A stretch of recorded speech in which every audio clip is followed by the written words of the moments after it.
So, there's a channel called The Daily Wire. They've got 1.76 million subscribers, and the main personality on this channel is Ben Shapiro. Now, I like him. I agree with pretty much almost everything he says. He really thought The Last Jedi and The Force Awakens sucked, and he says so in those words. And that's great. But his review on The Rise of Skywalker was mostly positive.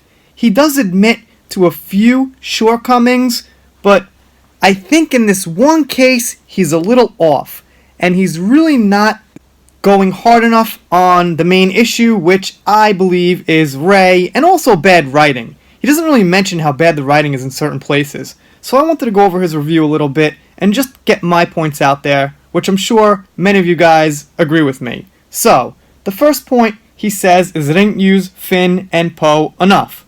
We're on the same page, but he kind of underplays that. You know, that's a major mistake. You've got three main characters for the Disney trilogy. You've got Rey, Poe, and Finn, okay? So even forgetting how they treat the OT characters, misusing two of your three main characters is a huge mistake, in my book. He then goes on to say that it's not a big deal that Anakin and Luke have their legacy kind of tainted or even ruined by Rey beating Palpatine, because he says Palpatine simply being back in the first place already ruins it. But it's not really that. The thing is that they gave the honor to Rey, and Luke and Anakin are now completely out of the loop. I know, we heard like little voices. That's just simply not enough to satisfy me or anybody or make them connected enough to Palpatine's demise. You know, the point is they give the honor to Rey, and it takes it away from Anakin. The secondary point is about the other characters' struggles who aren't Anakin. Also, he ignores some really piss-poor writing choices. You know, he could have been a little more hard on the mistakes, like the fake death of 3PO's memory, Chewie, Kylo, pretty much three fake-outs. I mean, in the Lord of the Rings trilogy, like one fake-out with Aragorn was pretty bad for me, let alone three fake-outs. He says Leia's character works, which is questionable for me. You know, he's just like, boom, it works, this works, that works, without too much explanation.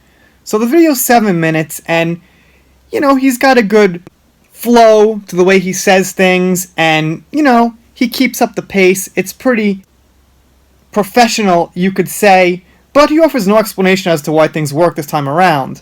You know, just like, oh, Leia works, it works. For me, it didn't work so well. It was, like, acceptable. I don't have a problem with Leia being a Jedi, but once again, it just kind of comes out of left field, and why exactly is Leia doing everything? She leads the Resistance, she's a Jedi, and, you know, again, look, Luke is pushed to the side, and, you know, Han's kind of pushed to the side, he's got 3 seconds. Leia smacks Luke in the face in Galaxy of Adventure, she gets him down on the ground in Rise of Skywalker, and Rey gets Luke down on the ground in The Last Jedi. So it's like, you know, everyone he comes in contact with gets him on the ground, beats him down. Luke is no longer, you know, powerful Jedi, he's just there to show that the other Jedis, like Rey and Leia, are so much more powerful now. Awesome. Not my Luke. Remember that? Still saying it.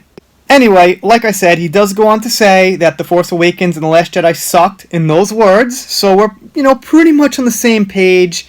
I just think that he fell for the nostalgia a little bit too hard. He also said he really enjoyed the scene where Luke lifted the X-Wing out of the water on Oct 2, and I enjoyed it. I mean, it was kind of cool out of context, but in the context of this trilogy, the Disney trilogy, we should have seen him do that in The Last Jedi, and we didn't, so it just kind of felt like backpedaling. It felt like them trying to make up for things. It didn't feel genuine, so it was hard to enjoy.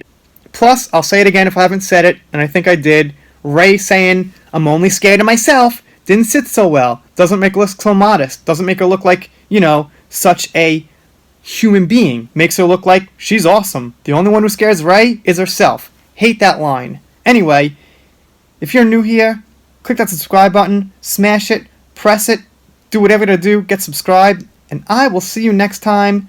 Having trouble doing shoutouts on my phone. There's someone named Hoshi here. Forget the last name, but, you know, he or she is not really on my side with the Disney stuff and Brie Larson, yet Hoshi leaves comments, and I appreciate that because, you know, going back and forth with people who disagree is more important than having like 50 comments that say, "You're right, great video." I like those too, absolutely, but I'm just saying it's nice to have some disagreement and some actual debate that's civil. Okay, that's it. See you next time.